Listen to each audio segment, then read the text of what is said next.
ನಮಸ್ಕಾರ ಸ್ನೇಹಿತರೆ, ಜ್ಞಾನ ಸಿಂಧು ಯೂಟ್ಯೂಬ್ ಚಾನಲ್ಗೆ ತಮಗೆಲ್ಲರಿಗೂ ಸ್ವಾಗತ. ಲಾಸ್ಟ್ ಕ್ಲಾಸ್ನಲ್ಲಿ ನಾವು ಡಾಟ್ ಕನ್ವೆನ್ಷನ್ ಪ್ರಾಬ್ಲಮ್ಸ್ನ ಯಾವ ರೀತಿ ಸಾಲ್ವ್ ಮಾಡೋದು ಅಂತ ಅಂದ್ಬಿಟ್ಟು ನೋಡ್ತಾ ಇದ್ದೀವಿ. ಸೊ ಈ ಡಾಟ್ ಕನ್ವೆನ್ಷನ್ ಪ್ರಾಬ್ಲಮಲ್ಲಿ ವ್ಯಾನ್ ವ್ಯಾಲ್ಕೆನ್ಬರ್ಗಲ್ಲಿ ಒಂದು ಲಾಸ್ಟ್ ಪ್ರಾಬ್ಲಮ್ ಇದೆ. It is related to inductive coupling. So ಹೇಗೆ ಎರಡು ಇಂಡಕ್ಟೆನ್ಸಸ್ ಕಪಲ್ ಆಗುತ್ತೆ, ಹಾಗೆ ಎರಡು ಇಂಡಕ್ಟೆನ್ಸ್ ಕಪಲ್ ಆದಾಗ ಯಾವ್ಯಾವ ರೀತಿ ಡಿಫ್ರೆಂಟ್ ಕಪ್ಲಿಂಗ್ ಇದೆ ಆ್ಯಂಡ್ ಅದರಿಂದ ಬರುವಂಥ ಫೈನಲ್ ಈಕ್ವಾಲೆಂಟ್ ಇಂಡಕ್ಟೆನ್ಸ್ ಏನು ಅನ್ನೋದ್ರ ಬಗ್ಗೆ ಕ್ವಶನ್ನ ಕೇಳಿದ್ದಾರೆ. ಸೊ ಇವತ್ತಿನ ಕ್ಲಾಸ್ ಬಂದು ಇಂಡಕ್ಟಿವ್ ಕಪ್ಲಿಂಗ್ ಪ್ರಾಬ್ಲಮ್ ಮೇಲೇ ಇರುತ್ತೆ, ಯಾಕಂದರೆ ಇದು ಸ್ವಲ್ಪ ಡೀಟೇಲಾಗಿ ಅರ್ಥ ಮಾಡ್ಕೋಬೇಕಾಗತ್ತೆ. Will go from scratch. ಅದಾದ ನಂತರ ನೆಕ್ಸ್ಟ್ ಕ್ಲಾಸ್ನಲ್ಲಿ ನಾವು ಟೊಪಾಲಜಿನ ತೊಗೊಂಡು ಅದರ ನಂತರ ಟೊಪಾಲಜಿ ಮೇಲೆ ಪ್ರಾಬ್ಲಮ್ಸ್ನ ಸಾಲ್ವ್ ಮಾಡಿ next will go to Kirchhoff's laws, Kirchhoff's current law ಮತ್ತು ಕಿರ್ಚಾಫ್ಸ್ ವೋಲ್ಟೇಜ್ ಲಾ ಬಗ್ಗೆ ತಿಳ್ಕೊಳ್ಳೋಣ. ಸೊ ಇದು ಪ್ರಾಬ್ಲಮ್ ನಂಬರ್ 2.8. 2.8ಅಲ್ಲಿ ಎರಡು ಇಂಡಕ್ಟರ್ L1 ಮತ್ತು L2 ಎರಡು ಇಂಡಕ್ಟರ್ನ ಕನೆಕ್ಟ್ ಮಾಡಿ ಎರಡು ಡಾಟ್ ಮಾರ್ಕಿಂಗ್ನ ಹಾಕಿ ಅದರ ಮಧ್ಯದಲ್ಲಿ ಮ್ಯೂಚುವಲ್ ಇಂಡಕ್ಟೆನ್ಸ್ ಇದೆ ಅಂತ ತೋರಿಸಿದ್ದಾರೆ. ಸೊ ಇದರ ಈಕ್ವಾಲೆಂಟ್ ಇಂಡಕ್ಟೆನ್ಸ್ ಅಕ್ರಾಸ್ 1 ಏನು ಅಂತಂದ್ಬಿಟ್ಟು ಕೇಳಿದ್ದಾರೆ. ಸೊ ಇನ್ನು ಸಿಮಿಲರ್ ವೇ ಇನ್ನೂ ಒಂದು second part of the problem ಏನು ಹೇಳುತ್ತೆ ಅಂತಂದರೆ L1 L2 ಸೇಮ್ ವೇನಲ್ಲಿ ಕನೆಕ್ಟ್ ಆಗಿದೆ, but the dot markings are on the opposite sides. So ಈ ಥರ ಆಪೋಸಿಟ್ ಸೈಡ್ಸಲ್ಲಿದ್ದರೆ ಏನರ್ಥ ಅಂತಂದರೆ, ನಾನು ಲಾಸ್ಟ್ ಕ್ಲಾಸ್ನಲ್ಲಿ ಹೇಳ್ದಂಗೆ there is A sense of winding is different ಅಂತ. ಅಂದರೆ ಇದು ಕ್ಲಾಕ್ ವೈಸಲ್ಲಿದ್ದರೆ ಇದು ಆ್ಯಂಟಿ ಕ್ಲಾಕ್ ವೈಸಲ್ಲಿ ವೈಂಡಿಂಗ್ ಆಗಿರುತ್ತೆ. ಸೊ ಯಾವಾಗ ಇದರ ಸೆನ್ಸ್ ಆಫ್ ವೈಂಡಿಂಗ್ ರಿವರ್ಸ್ ಆಗುತ್ತೆ ಆವಾಗ ಇದರಿಂದ ಬರೋವಂಥ ಇದಕ್ಕೆ ಇದು ಅಪೋಸ್ ಮಾಡ್ತಾ ಇರುತ್ತೆ. ಅಂತಂದ್ರೆ the magnetic field will be opposing. So ಅದು ಯಾವ ರೀತಿ ಆಗುತ್ತೆ ಆ್ಯಂಡ್ ಈ ಮ್ಯೂಚುವಲ್ ಇಂಡಕ್ಟೆನ್ಸ್ ಏನಿದೆಯಲ್ಲ ಎಮ್, ಇದು ಯಾವ ರೀತಿ ಈಕ್ವಾಲೆಂಟ್ ಇಂಡಕ್ಟೆನ್ಸ್ ಮೇಲೆ ಪರಿಣಾಮ ಬೀಳುತ್ತೆ ಈ ಥರ ಆದಾಗ ಅನ್ನೋದನ್ನು ನಾವು ತಿಳ್ಕೊಳ್ಳೋಣ. ಸೊ ಇದರಲ್ಲಿ ಎರಡು ರೀತಿ ಕಪ್ಲಿಂಗ್ ಬರುತ್ತೆ. So depending on the sense of windings. ಎರಡು ಯೂಶ್ವಲಿ ಕ್ಲಾಕ್ ವೈಸ್ ಇದ್ದಾಗ it is called A cumulative coupling ಅಂತ ಕರೀತಾರೆ. ಸೊ ಎರಡು ಡಿಫ್ರೆಂಟ್ ಸೆನ್ಸ್ ಆಫ್ ವೈಂಡಿಂಗ್ಸ್ ಇದ್ದಾಗ they call it as A differential coupling ಅಂತ ಅಂದ್ಬಿಟ್ಟು. ಸೊ ಇದನ್ನು ಇನ್ನೂ ಡೀಟೇಲ್ ಆಗಿ ಲೆಟ್ ಅಸ್ ಸ್ಟಡಿ. ಸೊ ಇದೊಂದು ಸಿಂಗಲ್ ಕೋರ್ ಅಂತ ತೊಗೊಳ್ಳೋಣ. ಈ ಕೋರ್ ಮೇಲೆ ಎರಡು ಇಂಡಕ್ಟೆನ್ಸ್ನ ವೈಂಡ್ ಮಾಡಿದ್ದೀವಿ, L1 ಮತ್ತು L2. ನೀವು ನೋಡ್ಬೋದು ಎರಡರದ್ದು ಸೆನ್ಸ್ ಆಫ್ ವೈಂಡಿಂಗು ಸೇಮ್ ಇದೆ. ಅಂದರೆ ನಾವು ಈ ಕಡೆಯಿಂದ ವ್ಯೂ ಮಾಡಿದಾಗ it will be clockwise sense of winding. So ಈ ಥರ ಇದ್ದಾಗ ಇದರ ಒಂದು direction of current, assuming that ಒಂದು ಸೈಕಲಲ್ಲಿ ಈ ರೀತಿ ಒಂದು ಡೈರೆಕ್ಷನ್ ಆಫ್ ಕರೆಂಟ್ ಇದೆ ಅಂತ ಕನ್ವೆನ್ಷನಲ್ಲಿ ಹಾಕ್ಕೊಂಡಾಗ, ಸೊ ನಾವು ಇದಕ್ಕೆ ತಕ್ಕಂಗೆ ನಾವು ಮ್ಯಾಗ್ನೆಟಿಕ್ ಫೀಲ್ಡ್ ಯಾವ ರೀತಿ ಬರುತ್ತಪ್ಪ ಅಂತಂದರೆ ಹೀಗೆ. ಸೊ ಈ ರೀತಿ ಈ ಕಡೆಗೆ ನಾರ್ತ್ ಪೋಲ್ ಬರುತ್ತೆ, ನಾರ್ತ್ ಆ್ಯಂಡ್ ಸೌತ್. ಇದು ಕೂಡ ಹೀಗೆ ನಾರ್ತ್ ಮತ್ತು ಸೌತ್ ಪೋಲ್ ಕ್ರಿಯೇಟ್ ಆಗುತ್ತೆ. ಸೊ ಆವಾಗ ಸೊ ಮ್ಯಾಗ್ನೆಟಿಕ್ ಫೀಲ್ಡ್ ನಿಮಗೆ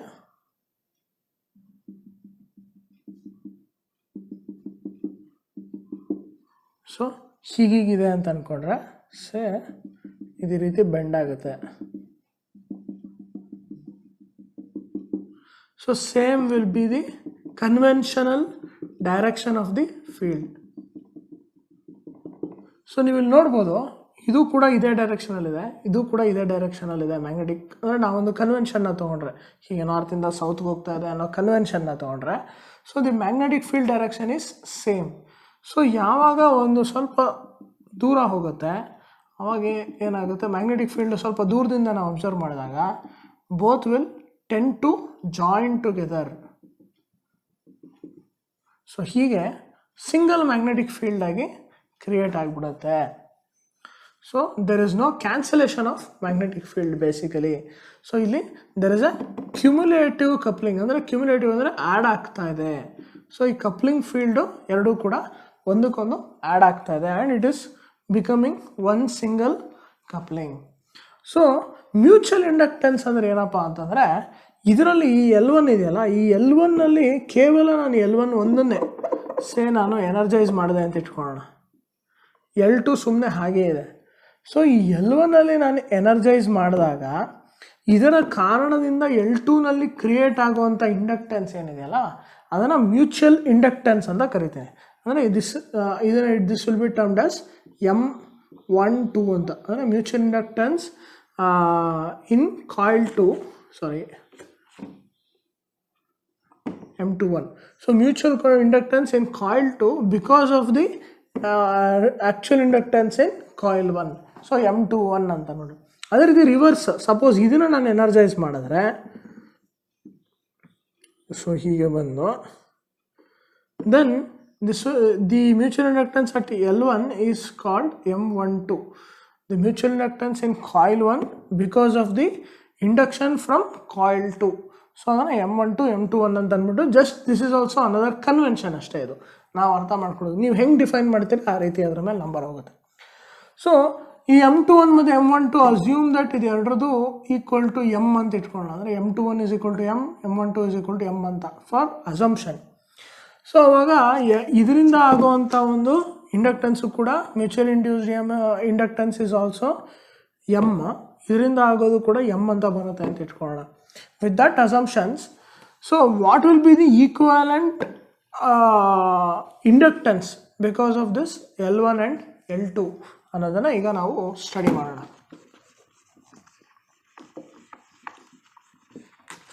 ಸೊ ಇದನ್ನು ಸ್ಟಡಿ ಮಾಡಬೇಕು ಅಂದರೆ ಫಸ್ಟು ನಾವು ಒಂದು ಈಕ್ವೇಷನನ್ನು ಹಾಕೋಬೇಕಾಗತ್ತೆ.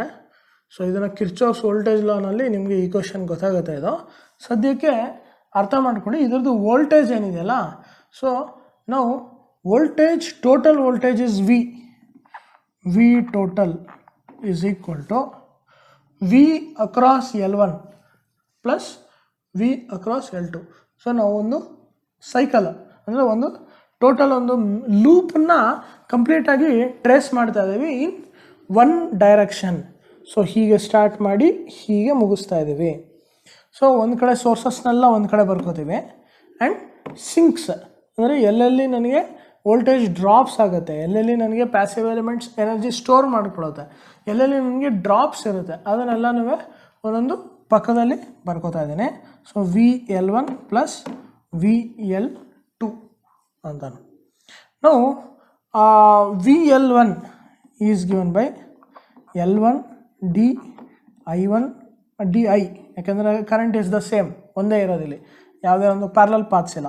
So di by dt plus L2 into di by dt. So current ಅಂತಂದರೆ ಇಲ್ಲಿಗೆ ಡೈರೆಕ್ಟಾಗಿ just L di by dt ಅಂತ ಕರೀತಾರೆ ವೋಲ್ಟೇಜ್ಗೆ.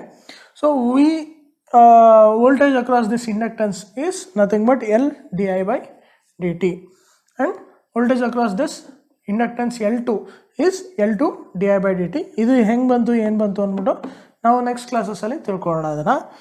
ಸೊ ವಿ ಟೋಟಲ್, ಸೊ ಇದಿಷ್ಟರದ್ದು ಟೋಟಲ್ ಏನಪ್ಪ ಅಂತಂದರೆ ವಿ ಅಂತಿದೆ. ಈಗ ಸದ್ಯಕ್ಕೆ ವಿ ಅಂತಲೇ ಇಟ್ಕೊಂಡಿರ್ತೀನಿ ನಾನು.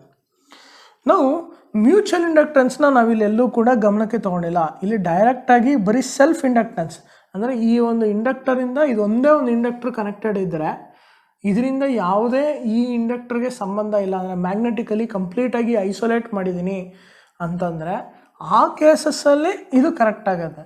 ನಾವು this is connected on the same core and with the same kind of coupling. So ಇಲ್ಲಿ there will be some mutually induced EMF in this coil. ಯಾವ ರೀತಿ ಆಗುತ್ತೆ ಅಂತಂದರೆ,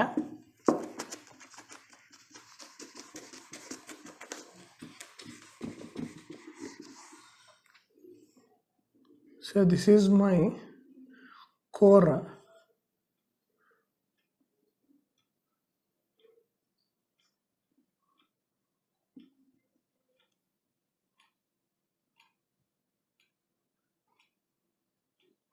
ಇದು ನನ್ನ ಇನ್ನೊಂದು ಕೋರು.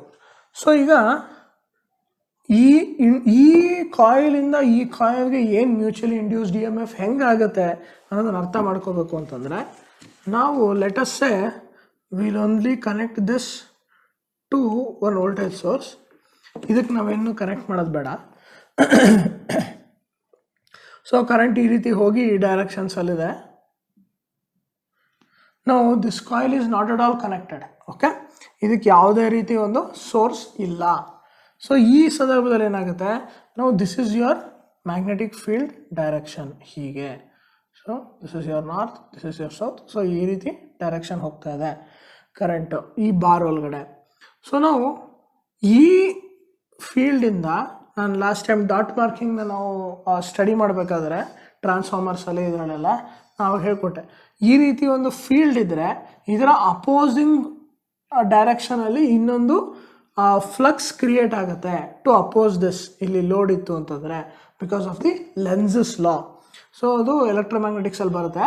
ಸೊ ಈ ಬಿಕಾಸ್ ಆಫ್ ದಿಸ್ ಈ ಒಂದು ಡೈರೆಕ್ಷನಲ್ಲಿ ಇ ಎಮ್ ಎಫ್ ಕ್ರಿಯೇಟ್ ಈ ಒಂದು ಡೈರೆಕ್ಷನಲ್ಲಿ ಇಂಡಕ್ಷನ್ ಆಗುತ್ತೆ ಅಂತಂದರೆ ಆ ಇಂಡಕ್ಷನಿಂದ ಬರುವಂಥ ಕರೆಂಟ್ ಅಂದರೆ ಇಲ್ಲೇನಾದರೂ ನಾನು ಲೋಡ್ ಹಾಕಿದ್ರೆ ಬರುವಂಥ ಕರೆಂಟ್ ಏನಪ್ಪ ಅಂದರೆ ಯಾವ ಡೈರೆಕ್ಷನಲ್ಲಿ ಇರುತ್ತಪ್ಪ ಅಂದರೆ ಹೀಗಿರುತ್ತೆ.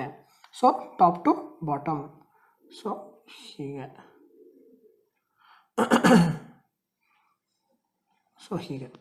ಸೊ ಇದನ್ನೇ ನಾನು convention of this voltage source ಅಂದರೆ ಈ ಒಂದು ಇಡೀ ಇಂಡಕ್ಟರ್ನ ನಾನು ಈಕ್ವಾಲೆಂಟಾಗಿ ಈ ಒಂದು ಇಂಡ್ಯೂಸ್ಡ್ ಇ ಎಮ್ ಎಫ್ ಏನಾಗಿದೆಯಲ್ಲ ಅದನ್ನು ಒಂದು ವೋಲ್ಟೇಜ್ ಸೋರ್ಸ್ನಲ್ಲಿ ನಾನು ವ್ಯಕ್ತಪಡಿಸಿದ್ರೆ ಇದು ಈ ರೀತಿ ಆಗುತ್ತೆ.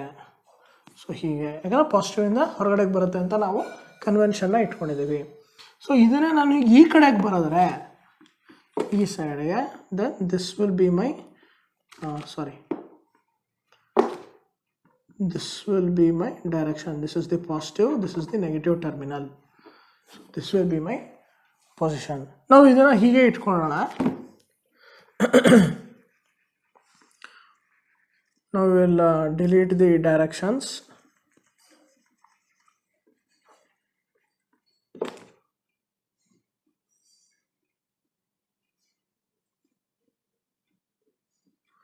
ಈಗ ಈ ಕಾಯಿಲಲ್ಲಿ ನಾವು ಯಾಕೆ ಈ ರೀತಿ ಕನೆಕ್ಟ್ ಮಾಡಿದ್ವಿ ಅಂತಂದರೆ ದಿಸ್ ವಾಸ್ ದಿ ಈ ರೀತಿಯಾಗಿ ಹೀಗೆ ಕಪಲ್ ಆಗಿತ್ತು.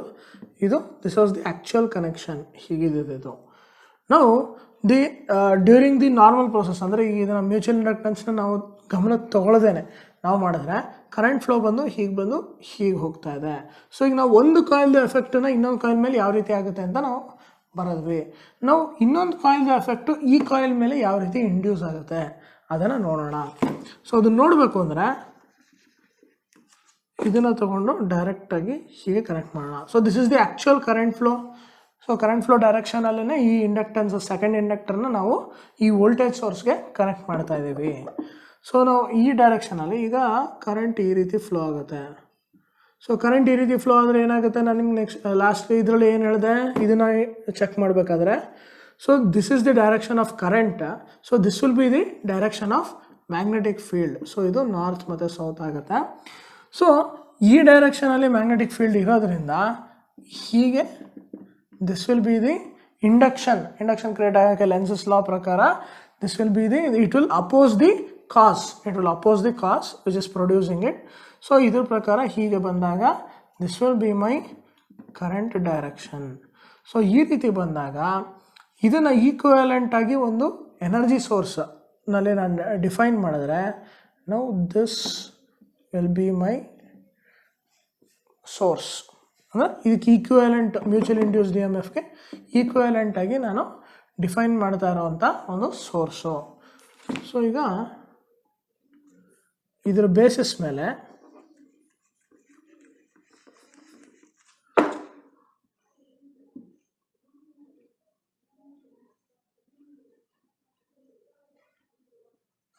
so let us redraw our circuit. So this will be my inductance package.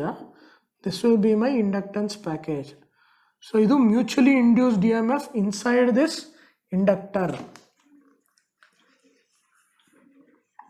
So ಈ ರೀತಿ ಎರಡು ಇಂಡಕ್ಟರ್ನ ನಾನು ಒಂದೇ ಕೋರ್ ಮೇಲೆ ಕನೆಕ್ಟ್ ಮಾಡಿದಾಗ ಸೊ ಇದು ಈ ಡೈರೆಕ್ಷನ್ಸಲ್ಲಿ ನನಗೆ mutually induced E M F ಇರುತ್ತೆ ಅನ್ನೋದನ್ನು ರೆಪ್ರೆಸೆಂಟ್ ಮಾಡೋಕ್ಕೆ ಈ ರೀತಿ ನಾನು ರೆಪ್ರೆಸೆಂಟ್ ಮಾಡಿದ್ದೀನಿ. ಸೊ ಇದನ್ನು ನಾರ್ಮಲಾಗಿ ಅವಾಗಲೇ ಹೇಗಿತ್ತೋ ಕನೆಕ್ಷನು ಅದೇ ರೀತಿ ಕನೆಕ್ಟ್ ಮಾಡೋಣ.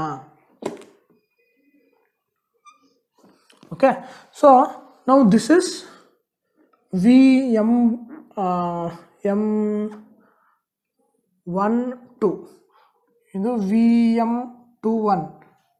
ಓಕೆ, ಸೊ ಇದನ್ನು ಈ ಥರ ತೊಗೊಳ್ಳೋಣ. ನಾವು ಇನ್ this case this is the L1, this is the L2. ಎರಡು ಡಾಟ್ ಮಾರ್ಕಿಂಗ್ ಪ್ರಕಾರ ಕರೆಕ್ಟಾಗಿ ಕನೆಕ್ಟ್ ಆಗಿದೆ. ಯಾಕೆಂತಂದರೆ ಎರಡೂ ಕೂಡ there all in the same sense of ವೈಂಡಿಂಗಲ್ಲಿದೆ. ನಾವು will write this equation again.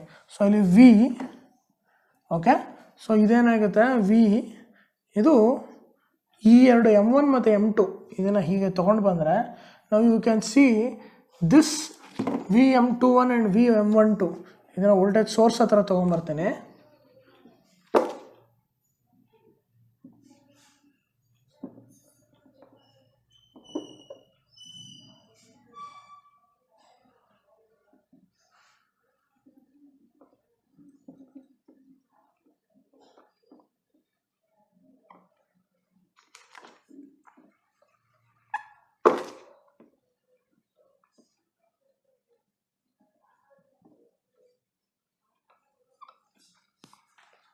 So ಇದೇ M12 ಮತ್ತು ಇದೇ M21 ನಾನು ಸೋರ್ಸ್ ಹತ್ರ ತೊಗೊಂಬಂದೆ. ಅಂದರೆ ಇಲ್ಲಿರೋದನ್ನು ಇಲ್ಲಿಗೆ, ಇಲ್ಲಿರೋದನ್ನು ಇಲ್ಲಿಗೆ ಈಕ್ವೇಟ್ ಮಾಡ್ಕೊಳ್ಳೋದಕ್ಕೆ ನೋಡಿದ್ರೆ ನಾನು ಗಮನಿಸ್ಬೋದು ಇದರ ಒಂದು ಡೈರೆಕ್ಷನ್ಗೂ ಈ ಎರಡರದ ಡೈರೆಕ್ಷನ್ಗೂ ರಿವರ್ಸ್ ಇದೆ. ಸೊ ವೋಲ್ಟೇಜ್ ಎಂಡಲ್ಲಿ V minus VM12 minus VM21 is equal to L1 di/dt plus L2 di/dt ಬರುತ್ತೆ. So V is equal to L1 di/dt plus L2 di/dt plus VM12 plus VM21. Okay, this will be my equation. So ಈಗ VM12 ಅಂದರೆ ಏನಿದು? This is the mutually induced EMF. ಹೌದಾ? So mutually induced EMF ಅಂತಂದರೆ M12 di/dt, ಇದು M21 di/dt. So ಇದನ್ನು ನಾನು because this is in the form of ಇಂಡಕ್ಟೆನ್ಸಿಂದಾನೇ ಇದು ಕ್ರಿಯೇಟ್ ಆಗ್ತಾ ಇರೋದ್ರಿಂದ ಇದನ್ನು M12 di/dt ಅಂತ ಬರೀಬೋದು. ಸೊ ಈಗ ಈ M12 ನಾನು ಅವೆಲ್ಲ ಏನಿದೆ ಅಸಂಪ್ಷನ್ ತೊಗೊಂಡೆ, M12 is equal to M21 is equal to M ಅಂದ್ಬಿಟ್ಟು. ಯಾಕಂದರೆ ಇಲ್ಲಿ ಅವ್ರು ಯಾವುದೇ ರೀತಿ M12 M21 ಅಂತ ಅಂದ್ಬಿಟ್ಟು ಡಿಫ್ರೆಂಟ್ ಮ್ಯೂಚುವಲ್ ಇಂಡಕ್ಟೆನ್ಸ್ ಬಗ್ಗೆ ಒಂದು ವ್ಯಾಲ್ಯೂನ ಕೊಟ್ಟಿಲ್ಲ. So in this case they have given only M as the value. So M ಅಂತ ನಾನು ವ್ಯಾಲ್ಯೂ ತೊಗೊಂಡ್ರೆ M12 is equal to M21 which is equal to M. So ಇದನ್ನು will rewrite this equation. Okay, V is equal to L1 di/dt plus L2 di/dt plus 2M di/dt. So M di/dt plus M di/dt. So 2M di/dt ಆಯಿತು. Now this V is nothing but, ನಾವು ಹಳೆ ಇದಕ್ಕೆ ಹೋಗೋಣ ಡ್ರಾಯಿಂಗಿಗೆ. So ಎರಡು inductor ಇದೆ, ಇದರ ಸುತ್ತಲೂ ಒಂದು ವೋಲ್ಟೇಜ್ ಇದೆ. ನಾವು if this two inductors whatever coupling ಇದು ಎಲ್ಲ ಸೇರಿ if it is replaced by one equivalent inductor, say ಇದ್ರದ್ದು L ಈಕ್ವಿವ್ಯಾಲೆಂಟ್ ಅಂತಿದೆ ಅಂತ ಇಟ್ಕೊಳ್ಳೋಣ. ಸೊ L ಈಕ್ವಿವ್ಯಾಲೆಂಟಲ್ಲಿ ನಾನು ಹಾಕಿದ್ರೆ ನಾವು the voltage V can be represented as L equivalent into di/dt. ಹೌದಾ? ಸೊ ಇದ್ರ ಬೇಸಿಸ್ ಮೇಲೆ L equivalent di/dt equal to this equation.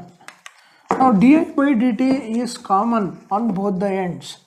So ಈ di/dtನ ನಾನು ಎಲಿಮಿನೇಟ್ ಮಾಡಿದ್ರೆ ಅಥವಾ divide by di/dt on both the ends ಮಾಡಿದ್ರೆ L equivalent is equal to L1 plus L2 plus 2M.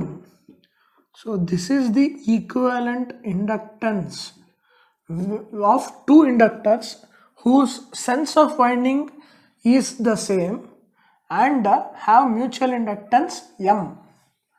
So ಇದಕ್ಕೆ L1 plus L2 plus 2M. ಇದು ಇದಕ್ಕೆ derivation ಇದಕ್ಕೆ.